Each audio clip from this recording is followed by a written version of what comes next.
में cortex undifferentiated होता है, पूरा का पूरा कॉर्टेक्स बना होता है पैरेन्काइमा का, एक ही तरह के टिश्यू का बना होता है। जबकि स्टेम में कॉर्टेक्स डिफरेंशिएटेड होता है हाइपोडर्मिस में और जनरल कॉर्टेक्स में। एपिडर्मिस के जस्ट नीचे जो रीजन होता है कॉर्टेक्स का, उसको कहते हैं हाइपोडर्मिस। डाइकॉट स्टेम में हाइपोडर्मिस बना होता है कोलेनकाइमा का, और मोनोकॉट स्टेम में बना होता है स्केनकाइमा का। ये सब पहले भी पढ़े हो। इंडोडर्मिस डाइकॉट स्टेम में प्रेजेंट होता है, मोनोकॉट स्टेम में एब्सेंट होता है। पहले भी हम लोग पढ़े हैं कि इंडोडर्मिस सारे रूट्स में पाया जाता है, स्टेम में सिर्फ डाइकॉट स्टेम में पाया जाता है, मोनोकॉट स्टेम में इंडोडर्मिस नहीं पाया जाता है। पेरिसाइकिल डाइकॉट स्टेम में पाया जाता है, मोनोकॉट स्टेम में नहीं पाया जाता है। जबकि पेरिसाइकिल सारे रूट्स में पाया जाता है, लेकिन स्टेम में सिर्फ डाइकॉट स्टेम में पाया जाता है, मोनोकॉट स्टेम में नहीं पाया जाता है। पीथ के बारे में पढ़े थे कि डाइकॉट स्टेम और मोनोकॉट रूट में पीथ वेल डेवलप्ड होता है, जबकि मोनोकॉट रूट और डाइकॉट स्टेम में पीथ एब्सेंट होता है या बहुत स्मॉल होता है। तो डाइकॉट स्टेम में पीथ लार्ज होगा, वेल डेवलप्ड होगा, जबकि मोनोकॉट स्टेम में पीथ स्मॉल और एब्सेंट होगा। फ्लोएम पैरेन्काइमा भी पहले पढ़े हो। फ्लोएम पैरेन्काइमा सिर्फ पाया जाता है डाइकॉट्स में, डाइकॉट स्टेम में, डाइकॉट रूट में। मोनोकॉट स्टेम या मोनोकॉट रूट में फ्लोएम पैरेन्काइमा नहीं पाया जाता है। तो फ्लोएम पैरेन्काइमा डाइकॉट स्टेम में पाया जाएगा, मोनोकॉट स्टेम में फ्लोएम पैरेन्काइमा एब्सेंट हो। और वेस्ट्रो बंडल्स के बारे में भी पहले पढ़े हो। डाइकॉट स्टेम में कंजॉइंट होगा, कोलैटरल होगा, ओपन होगा। ओपन का मतलब कैम्बियम प्रेजेंट होगा, जबकि मोनोकॉट स्टेम में कंजॉइंट होगा, कोलैटरल होगा, क्लोज्ड होगा, कैम्बियम एब्सेंट है। सारे स्टेम्स में और सारे लीव्स में कंजॉइंट होता है, कोलैटरल होता है। डाइकॉट स्टेम में ओपन होता है, मोनोकॉट स्टेम में क्लोज्ड होता है। बोलो, ऐसा पढ़े हो ना पहले? Yes sir. अब देखो, डाइकॉट स्टेम में चूंकि वेस्ट्रो बंडल ओपन है, कैम्बियम प्रेजेंट है, और कैम्बियम क्या है? एक लैटरल मेरिस्टेम है। तो लैटरल मेरिस्टेम की एक्टिविटी से थिकनेस बढ़ता है, और थिकनेस बढ़ने को सेकेंडरी ग्रोथ कहते हैं।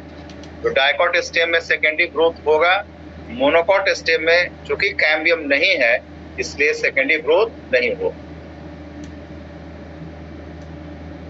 अब एक पॉइंट जो पहले हम लोग कभी नहीं पढ़े हैं कि डाइकॉट स्टेम में जितने वेस्ट्रो बंडल्स हैं वो सारे के सारे वेस्ट्रो बंडल्स अरेंज रहते हैं एक रिंग में। Vostro bundles remain arranged in a ring, और दी वेस्ट्रो बंडल्स रिंग में अरेंज्ड हो तो इस तरह के स्टीली को कहा जाता है यू स्टीली। यू का मतलब ट्रू। तो डाइकॉट स्टेम में यू स्टीली पाया जाता है। वेस्ट्रो बंडल्स रिंग में अरेंज होते हैं, और रिंग में अरेंज होने का मतलब हुआ कि इस तरह से वो प्लेस्ड होते हैं वेस्ट्रो बंडल्स। यदि कोई इमेजिनरी रिंग बनाया जाए तो सारे के सारे वेस्ट्रो बंडल्स उस रिंग में आ जाएंगे। जबकि मोनोकॉट स्टेम्स में वेस्ट्रो बंडल्स स्कैटर्ड होते हैं, और जब वेस्ट्रो बंडल्स स्कैटर्ड होते हैं तो इस तरह के स्टीली को कहते हैं अटैक्टो स्टीली। अटैक्टो स्टीली। ये पॉइंट पहले कभी नहीं पढ़े हो। बोलो, नहीं बोल समझे? बोलते हैं। डाइकॉट स्टेम में वेस्ट्रो बंडल्स रिंग में अरेंज होते हैं, और यदि वेस्ट्रो बंडल्स रिंग में अरेंज्ड हैं तो इसको कहते हैं यू स्टीली। और मोनोकॉट स्टेम्स में वेस्ट्रो बंडल्स स्कैटर्ड होते हैं, इसको कहते हैं, इस तरह के स्टीली को कहते हैं अटैक्टो स्टीली। नेक्स्ट है कि डाइकॉट स्टेम में सारे वेस्ट्रो बंडल्स इक्वल साइज के होते हैं। जितने भी वेस्ट्रो बंडल्स हैं वो सब इक्वल साइज के होंगे, जबकि मोनोकॉट स्टेम में वैस्कुलर बंडल्स अनइक्वल साइज के होते हैं, और चूंकि वैस्कुलर बंडल्स स्कैटर्ड हैं तो जो पेरिफेरल वैस्कुलर बंडल्स होंगे, पेरिफेरी में जो वैस्कुलर बंडल्स पाए जाते हैं वे स्मॉलर होंगे, और जो सेंटर में वैस्कुलर बंडल्स पाए जाते हैं वो लार्जर होंगे। बोलो समझा बोलो। Yes sir. किसी को कोई प्रॉब्लम? नहीं है तो नहीं सर, नहीं है प्रॉब्लम। नहीं है, ठीक है। अब तुम पढ़े हो कि जाइलम में जो प्राइमरी जाइलम होता है उसमें सबसे पहला जाइलम बनता है, उसको कहते हैं प्रोटोजाइलम, और उसके बाद जो जाइलम बनता है प्रोटोजाइलम के बाद सबको कहते हैं मेटाजाइलम। तो डाइकॉट स्टेम में प्रोटोजाइलम ब्रेक नहीं करता है, और चूंकि ब्रेक नहीं करता है तो पहले तुम मोनोकॉट स्टेम का देखो। मोनोकॉट स्टेम में प्रोटोजाइलम आगे चलकर ब्रेक कर जाता है, और उसके ब्रेक करने से एक कैविटी बनती है, और चूंकि ये कैविटी ब्रेक करने से बन रही है, लाइसिस से बन रही है, प्रोटोजाइलम के लाइसिस से कैविटी बन रही है, तो इस कैविटी को कहेंगे लाइसिजीनस कैविटी। प्रोटोजाइलम के लाइसिस से जो कैविटी बनती है तो किस तरह की कैविटी हो गई? लाइसिजीनस कैविटी, और उस कैविटी को कहते हैं प्रोटोजाइलम लैकुना। वैसा होता है मोनोकॉट स्टेम में, प्रोटोजाइलम ब्रेक कर जाता है, बाद में चलकर एक लाइसिजीनस कैविटी बनती है, इस कैविटी को कहते हैं प्रोटोजाइलम लैकुना।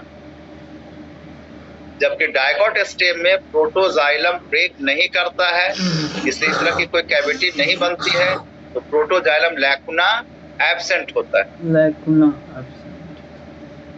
बोलो। ठीक है, बोल देगा बच्चा, बहुत होशियार है। बोलो। Yes sir. अब नेक्स्ट में फिर देखो मोनोकॉट स्टेम में। टारगेट करो ना। मोनोकॉट स्टेम में हर वैस्कुलर बंडल एक स्कैनकाइमेटस सेल्स के लेयर का बना होता है, लेयर से घिरा रहता है। हर वैस्कुलर बंडल एक लेयर से घिरा रहता है, और वो लेयर बना होता है स्कैनकाइमा का। उस लेयर को कहते हैं बंडल शीथ। शीथ का मतलब होता है कवरिंग। ये कवर बंडल शीथ डेड है ना। इसमें होता है मोनोकॉट स्टेम में। डाइकॉट स्टेम में वैस्कुलर बंडल इस तरह के किसी कवरिंग से घिरा हुआ नहीं होता है, तो डाइकॉट स्टेम में बंडल शीथ नहीं होता है। ये सब डिफरेंसेस हो गए डाइकॉट स्टेम और मोनोकॉट स्टेम में। तो फिर से सुन लो, डाइकॉट स्टेम में हाइपोडर्मिस कोलेनकाइमा का बना होता है, मोनोकॉट स्टेम में स्कैनकाइमा का बना होता है। डाइकॉट स्टेम में इंडोडर्मिस प्रेजेंट, मोनोकॉट स्टेम में एब्सेंट। डाइकॉट स्टेम में पेरिसाइकिल प्रेजेंट, मोनोकॉट स्टेम में एब्सेंट। डाइकॉट स्टेम में phloem parenchyma present, monocot stem में एब्सेंट। डाइकॉट स्टेम में pith large well developed, monocot stem में स्मॉल और absent. Dicot stem में vascular bundles conjoint, collateral and open, monocot stem में conjoint, collateral and closed. Dicot stem में चूंकि vascular bundles open है, cambium present है, इसलिए सेकेंडरी ग्रोथ होगा। मोनोकॉट स्टेम में वैस्कुलर बंडल्स चूंकि क्लोज्ड है, कैम्बियम एब्सेंट है, इसलिए सेकेंडरी ग्रोथ नहीं होगा। डाइकॉट स्टेम में सारे वैस्कुलर बंडल्स एक रिंग में अरेंज होते हैं, इस तरह के स्टीली को कहते हैं यू स्टीली। जबकि मोनोकॉट स्टेम में वैस्कुलर बंडल्स स्कैटर्ड होते हैं, इसको कहते हैं टैक्टो स्टीली।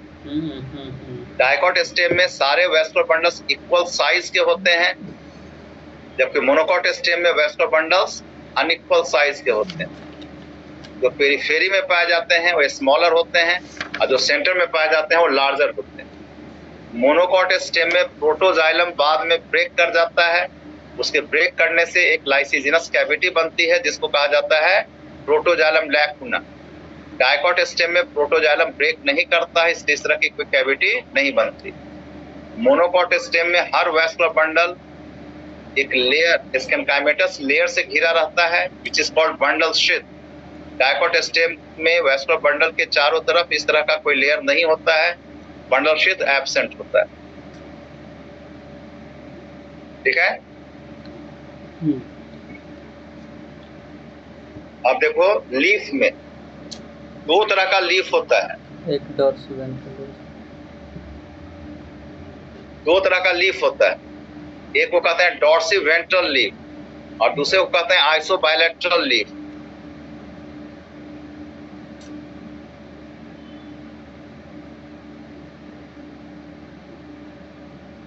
तुम लोग को हम नजर आ रहे हैं? Yes sir. आ रहे हैं तो मेरा Yes. हाथ देखना, हाथ दिखाई पड़ रहा है? No sir. नहीं, पेन थोड़ा सा, हाथ नहीं दिखाई पड़ रहा है। थोड़ा सा सर सेंटर में रखेंगे तब दिखाई पड़ेगा। अब हाँ, अब थोड़ा सा दिखाई दे। है? अच्छा देखो, तुम अपने हाथ को इस तरह से फैलाओ, हाँ सर। हॉरिजॉन्टली रखो। जब हॉरिजॉन्टल रखोगे तो दो सरफेस होगा, एक अपर सरफेस होगा, एक लोअर सरफेस होगा। तो यदि लीफ हॉरिजॉन्टली प्लेस्ड हो, हॉरिजॉन्टल, तो ये डिफरेंशिएटेड होता है अपर एंड लोअर सरफेस में।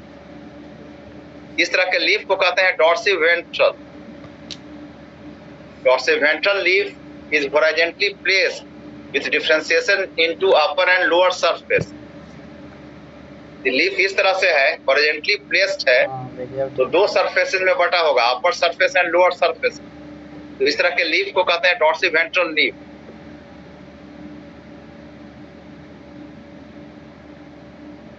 और मोनोकॉट, अच्छा, डॉर्सिवेंट्रल लीफ पाया जाता है डाइकॉट्स में और आइसोबाइलेटरल लीफ पाया जाता है मोनोकॉट्स में। तो आइसोबाइलेटरल लीफ में लीफ वर्टिकली प्लेस्ड होता है, इस तरह से खड़ा होगा, लीफ वर्टिकली प्लेस्ड होगा।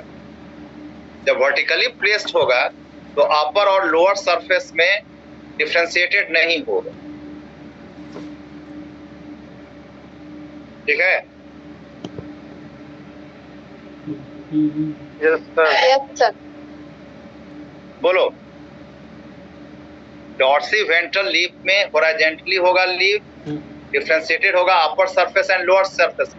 लेकिन उसी को यदि हम वर्टिकली प्लेस कर दें, अपने हाथ को वर्टिकली प्लेस करो, तो इसमें अपर और लोअर सरफेस का कोई डिफरेंशिएशन नहीं होगा, दो साइड्स होंगे, अपर और लोअर सरफेस का डिफरेंशिएशन नहीं होगा।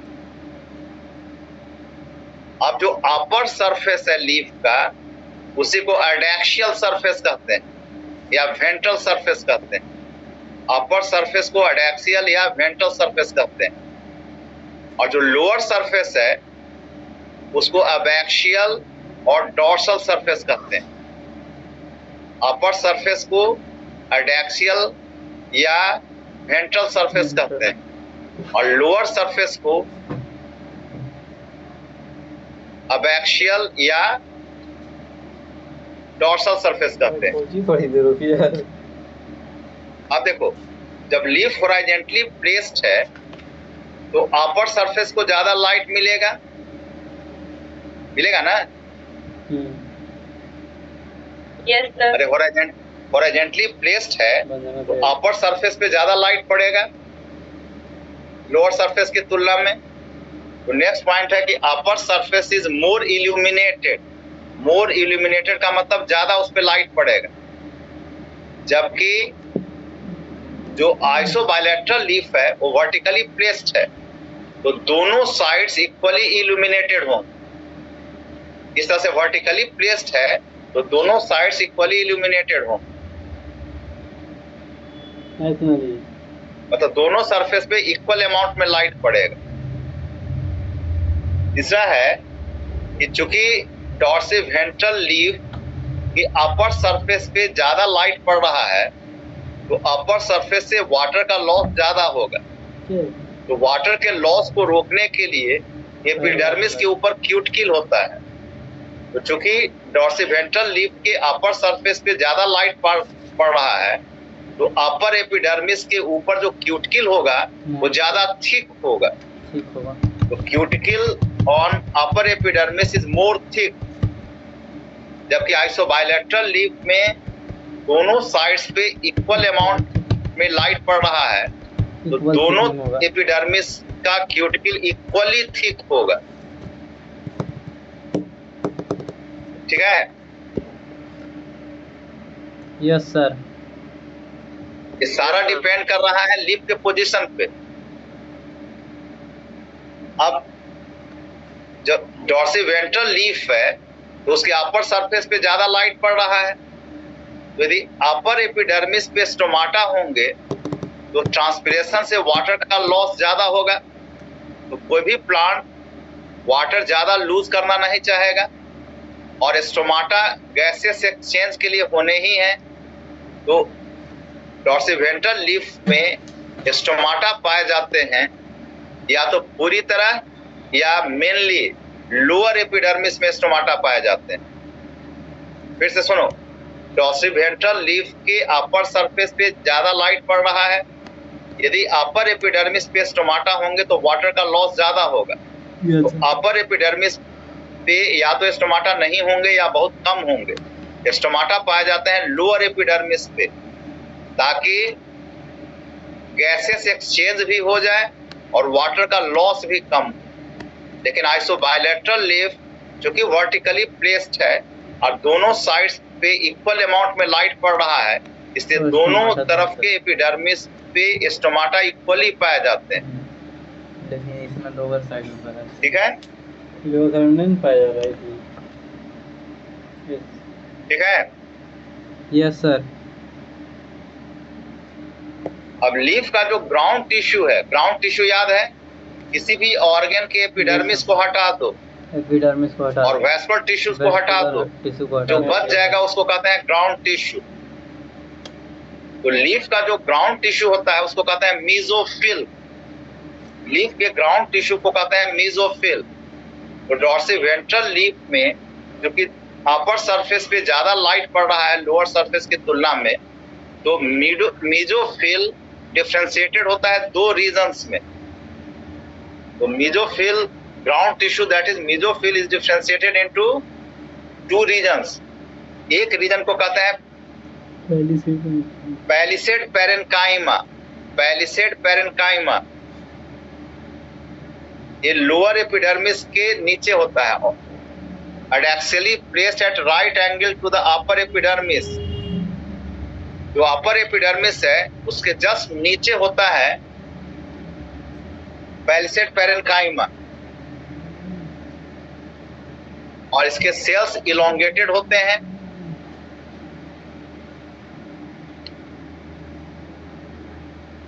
और वर्टिकली अरेंज्ड होते हैं और एक दूसरे के पैरेलल होते हैं। जो पैलिसेड पैरेन्काइमा है अपर एपिडर्मिस के जस्ट नीचे होगा, perpendicular to the upper epidermis. इसके सेल्स इलोंगेटेड होंगे, एक दूसरे के पैरेलल होंगे और कॉम्पैक्टली अरेंज्ड होंगे। और चूंकि अपर एपिडर्मिस के नीचे सेल्स पाए जाते हैं, इस पे ज्यादा लाइट मिल रहा है, इसलिए इन सेल्स में क्लोरोप्लास्ट का डेवलपमेंट ज्यादा होगा। और चूंकि क्लोरोप्लास्ट का डेवलपमेंट ज्यादा होगा इसलिए इसका मेन फंक्शन होता है फोटोसिंथेसिस। मेन फंक्शन होता है फोटोसिंथेसिस। ठीक है? एक हल्का सा फिगर भी बनाया हुआ है, अपर एपिडर्मिस है उसके नीचे देखो पैलिसेड है। 9:30 बजे बंद होता है। जबकि मोनोकॉट आइसोबाइलेटरल लीफ में चूंकि ये वर्टिकली प्लेस्ड है, दोनों तरफ से इक्वल अमाउंट में लाइट पड़ रहा है, इसलिए मीजोफिल डिफरेंशिएटेड नहीं होता है। पूरा का पूरा मीजोफिल एक ही तरह के सेल्स का बना होता है और वो सेल्स पैरेन्काइमेटस होते हैं, लूजली अरेंज्ड होते हैं, सामान लेके तैयार और सारे सेल्स में क्लोरोप्लास्ट पाया जाता है।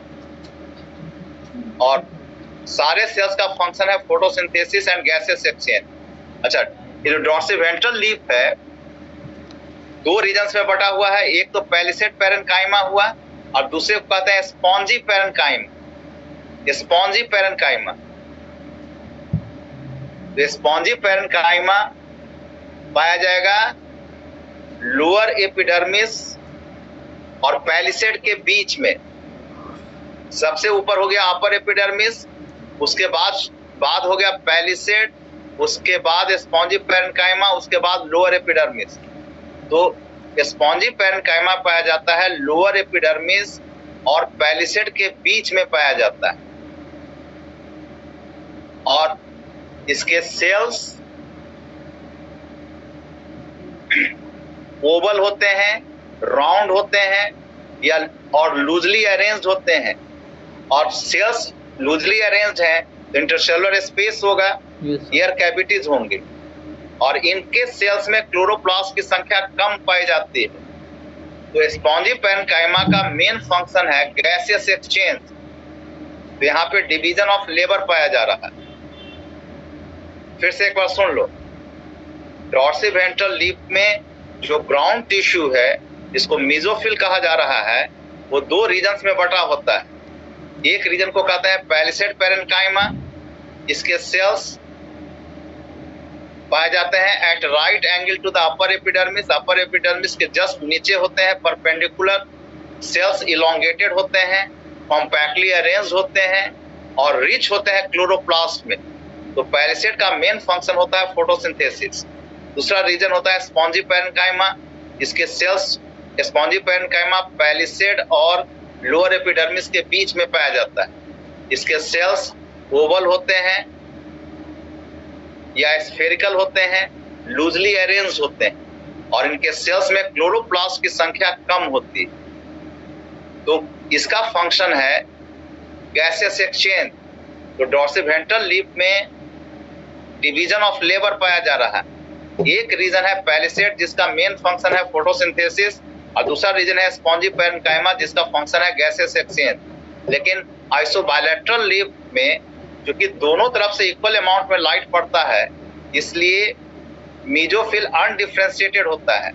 पूरा का पूरा मेसोफिल एक ही तरह के सेल्स का बना होता है और वो सेल्स लूजली अरेंज्ड होते हैं, उनमें क्लोरोप्लास्ट पाए जाते हैं और पूरा का पूरा मेसोफिल दोनों तरह का फंक्शन परफॉर्म करता है। फोटोसिंथेसिस भी करता है और गैसेस एक्सचेंज भी होता है। यहाँ पे कोई डिवीजन ऑफ लेबर नहीं पाया जाता है। ठीक है,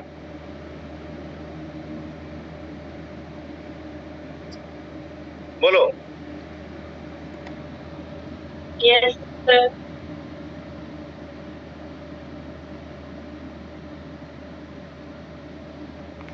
यदि इसमें कोई सुनो अपना प्रॉब्लम रखना, यदि कोई दिक्कत होगी तो क्लास में पूछ लेना। ठीक है, यस सर। Yes sir. केवल हाथ का पोजीशन दिख नहीं रहा है, नहीं तो सब समझ जाते।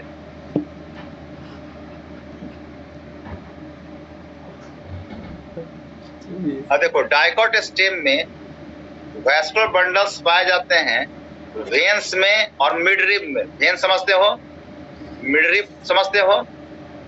अरे लीफ में भी वैस्कुलर टिश्यूज होंगे ना। जाइलम और फ्लोएम तो सब में पाया जाता है, रूट स्टेम लीफ सब में पाया जाता है। तो लीफ के बीचों बीच एक मिडरिब होता है। कोई लीफ देखे होगा तो देखे होगे ना, आम वगैरह का पत्ता देखे हो तो बीच में एक प्रोमिनेंट वेन होता है मोटा सा, उसको कहते हैं मिडरिब और उससे लैटरली निकलते हैं वेन्स निकलते हैं। ये जो मिडरिब है या वेन्स हैं उसमें क्या पाया जाता है? उसमें जाइलम और फ्लोएम पाए जाते हैं। तो vascular bundles are present in the veins and midrib. और जो साइज होता है वैस्कुलर बंडल्स का वो डिपेंड करता है वेन्स के साइज पे। वेन्स का साइज जितना बड़ा होगा वैस्कुलर बंडल्स का साइज भी उतना ही बड़ा होगा। तो चाहे और भेंस वेरी करते हैं थिकनेस में। चलो खत्म। और डायकॉट स्टेम में एक खास तरह का वेनेशन पाया जाता है जिसको कहते हैं रेटिकुलेट वेनेशन। एकदम नेटवर्क होता है भेंस का। कभी पीपल वगैरह का पत्ता देखे हो? Yes sir. अरे पीपल का पत्ता देखे हो? Yes sir. Yes. पीपल का पत्ता कभी ऐसा सड़ा हुआ जैसा नहीं हो जाता है, तो केवल उसमें भेंस नजर आते हैं। Yes. देखते हो एकदम पूरा जाल बना हुआ रहता है Yes. भेंस। तो इस तरह के वेनेशन को कहते हैं रेटिकुलेट वेनेशन। जबकि मोनोकॉट लीफ में पैरेलल वेनेशन पाया जाता है। मोनोकॉट में पैरेलल वेनेशन पाया जाता है। जैसे इसका देखो, बनाना का लीफ, बनाना में बीच में एक प्रोमिनेंट मिडरिब होता है और लैटरल साइड से भेंस निकलते हैं और सारे के सारे भेंस एक दूसरे के पैरेलल होते हैं। Yes sir. खत्म हो गया। ठीक है। रखा सर। अब मोनोकॉट में मतलब आइसोबायलैटरल लीफ में vascular bundles in the parallel venation पाया जाता है और साइज मोर और लेस सिमिलर होता है। तो यही डिफरेंस है डॉर्सिवेंट्रल लीफ में और आइसोबायलैटरल लीफ। अब इसमें कोई प्रॉब्लम है तो बोलो। कजू लग लो प्रॉब्लम। No sir. वीएन ये ना भी लगा था। तो यहीं तक तुम लोग को पढ़ना है। उसके बाद जो सेकेंडरी ग्रोथ दिया हुआ है वो अब